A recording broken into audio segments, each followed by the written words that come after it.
نحمد اللہ تعالی ونصلی ونسلم علی رسولہ المجتبی وعلی آلہ وصحبہ وبارک وسلم دائما ابدا اما بعد اعوذ باللہ من الشیطان الرجیم بسم اللہ الرحمن الرحیم بحمد اللہ تعالی کہ رب ذوالجلال کے احسان اور کرم سے آج آپ کا سبق شروع ہوگا سورۃ البقرہ شیفہ کی 50 نمبر آیہ شیفہ سے آگے ملاحظہ کیجیے گا۔ اعوذ باللہ من الشیطان الرجیم بسم اللہ الرحمن الرحیم وَإِذْ وَاعَدْنَا مُوسَىٰ 40 لَيْلَةً ثُمَّ اتَّخَذْتُمُ الْعِجْلَ مِن بَعْدِهِ وَأَنْتُمْ ظَالِمُونَ۔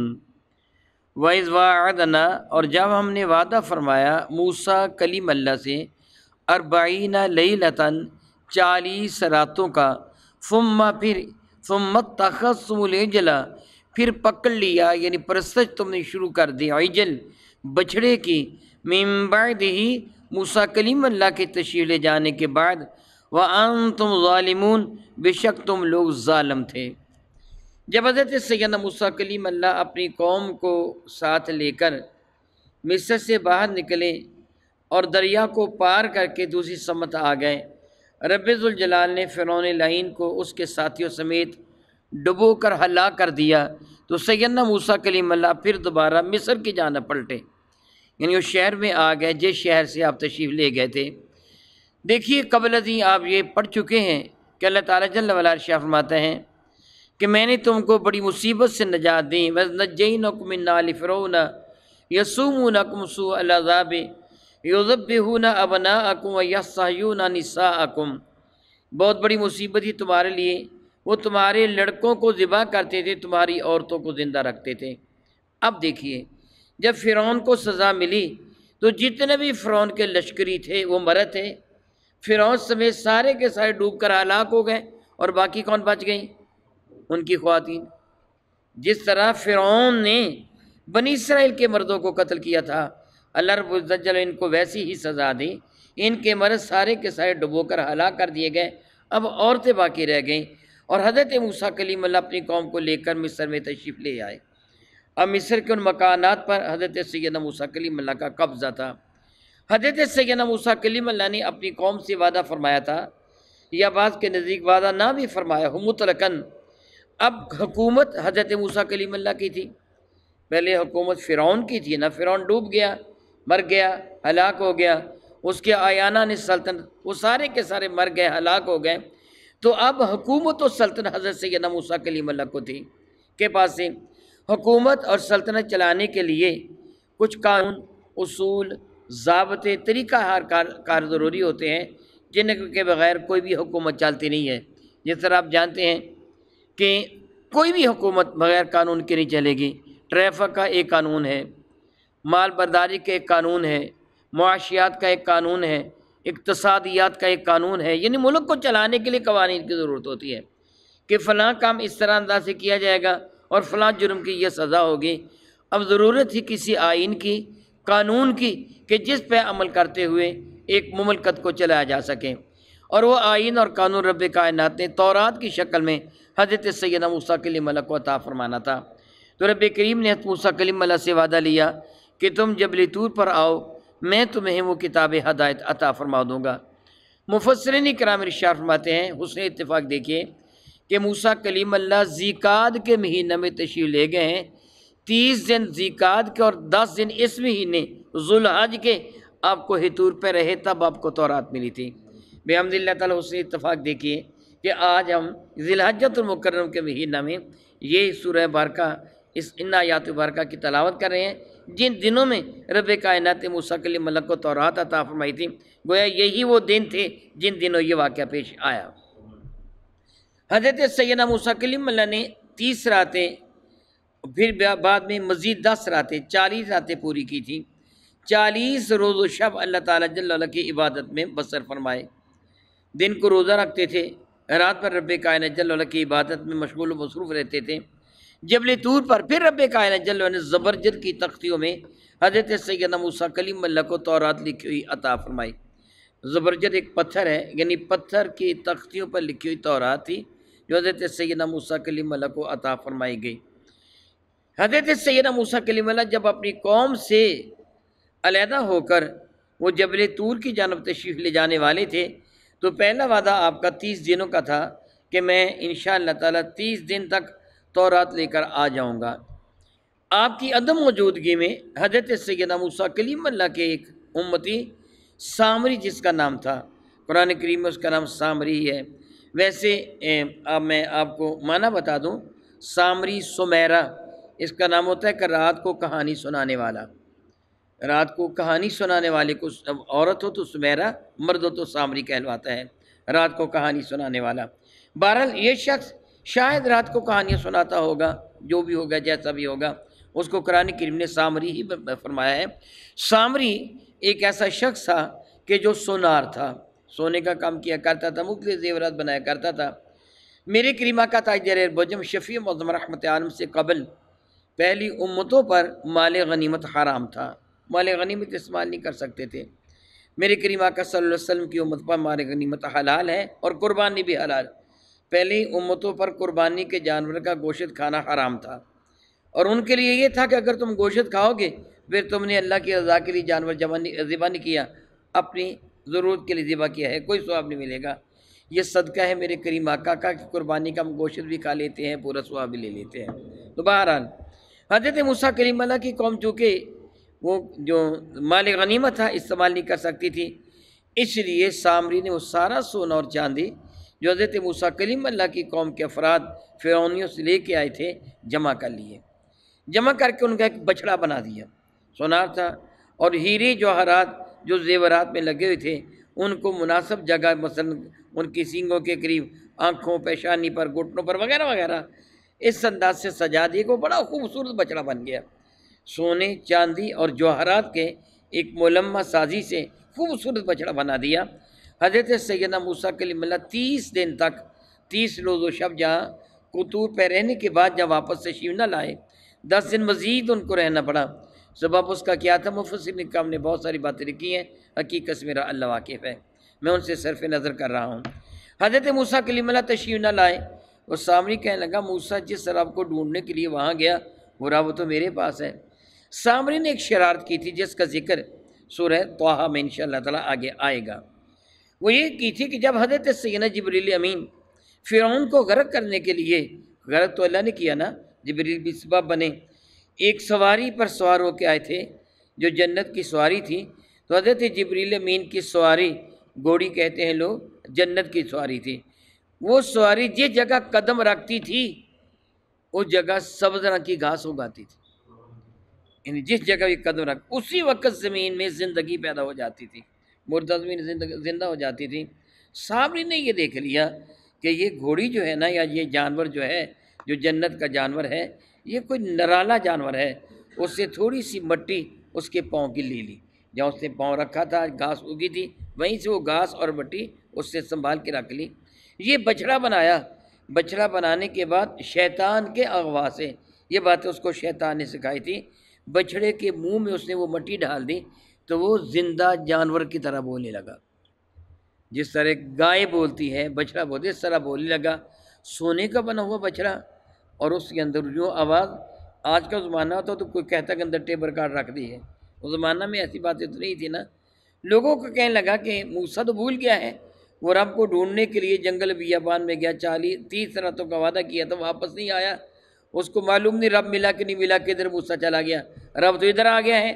بنی اسرائیل نے دیکھا بچڑے کو تو اس کے سامنے سجدہ میں گر گئے، 4 زانو بیٹھ گئے، ان کی عبادت کے پوجا کرنے لگے، اچھل کود کرنے لگے۔ اس جگہ صاحب تفسیر نور العرفان نے بڑا ایک خوبصورت جملہ لکھا ہے، وہ لوگ سامری کے بچڑے کے سامنے اچھل کود کرتے تھے، شور و گل مچاتے تھے، اور یہ اس کو عبادت کا نام دیتے تھے۔ صاحب تفسیر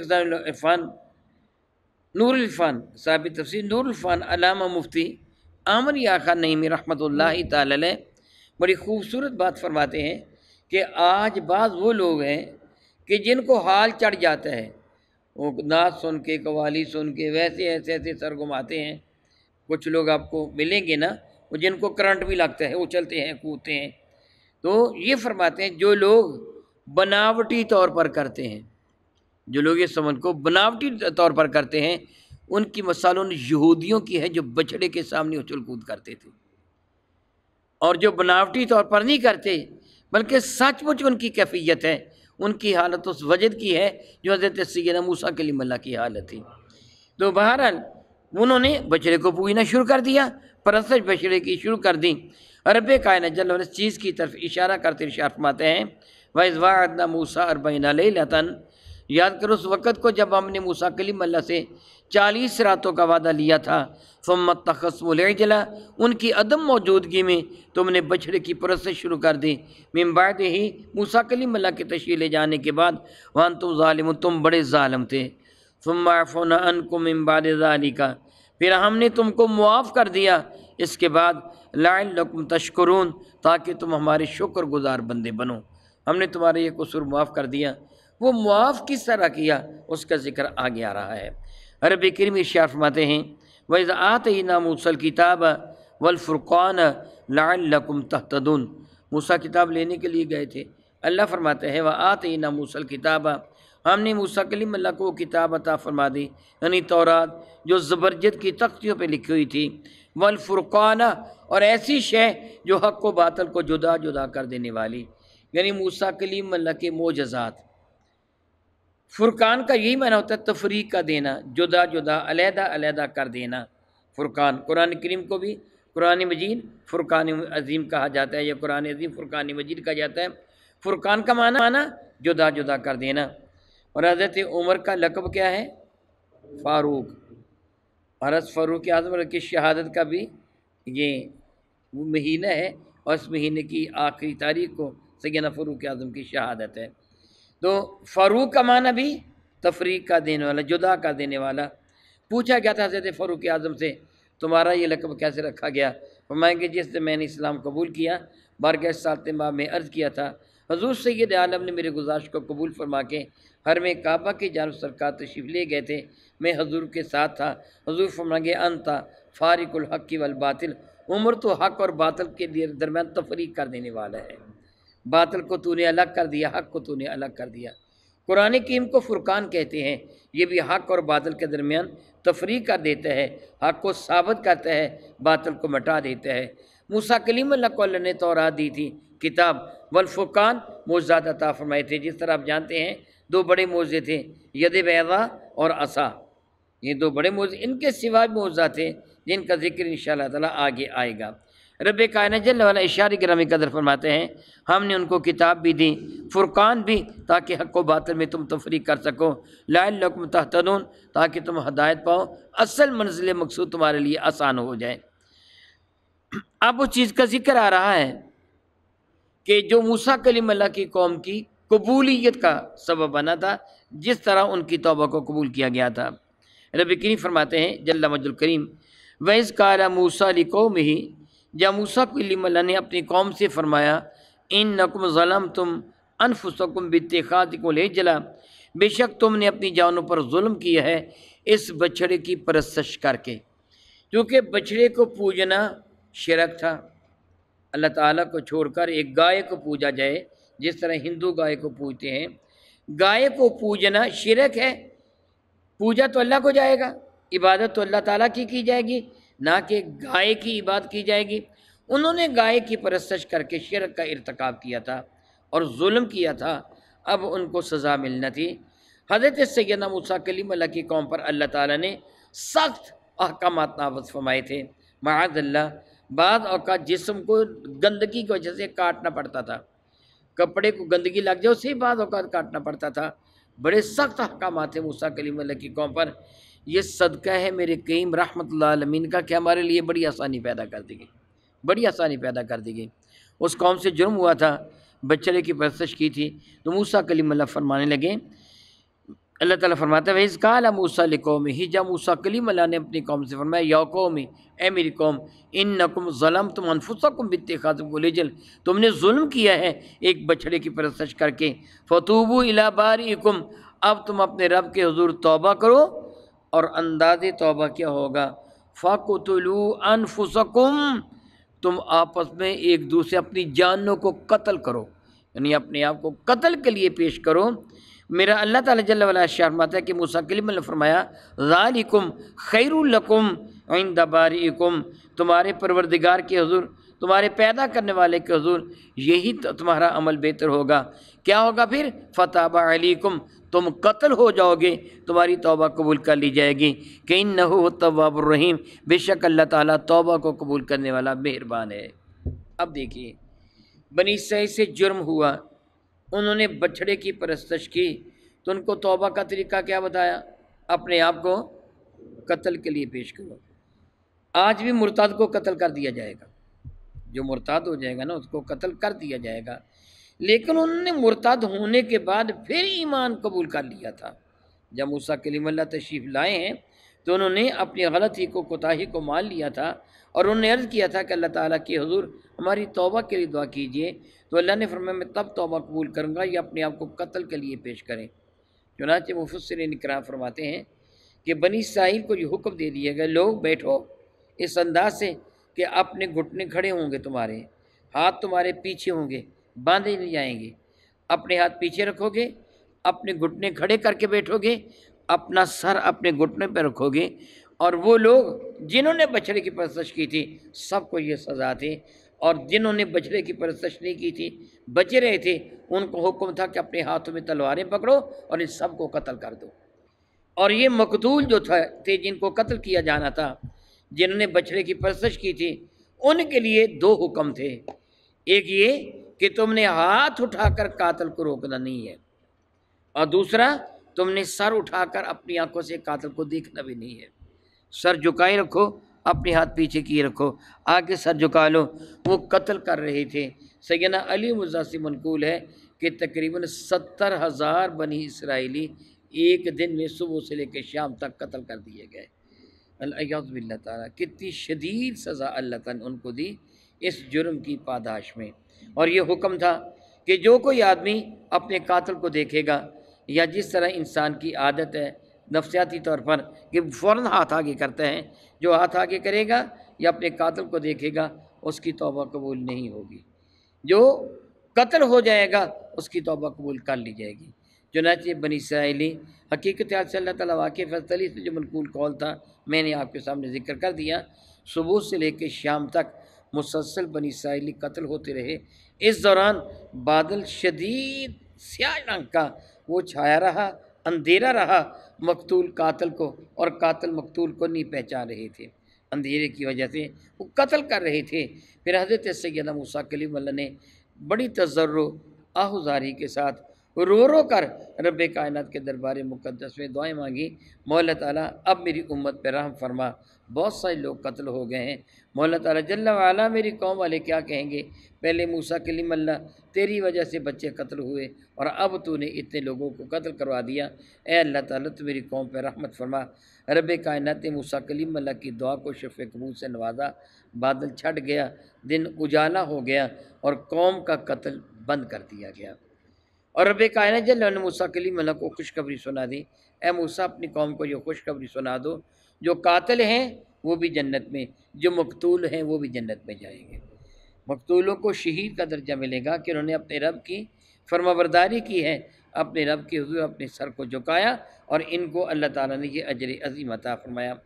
بنی اسرائیل کی یہی حالت تھی، تھوڑی دیر کے لیے بھی ان بنی اسرائیل کو، یہودیوں کو اگر چھٹی ملی ہے نا، یہ سرکش ہو گئے ہیں، اور جب ان کو سزا ملی بڑے مطیع فرما بردار رہے، چنانچہ ہزاروں کی تعداد میں بنی اسرائیل قتل کر دیے گئے۔ پھر آگے کیا واقعہ پیش آیا وہ انشاءاللہ تعالیٰ آپ آئندہ پڑھیں گے۔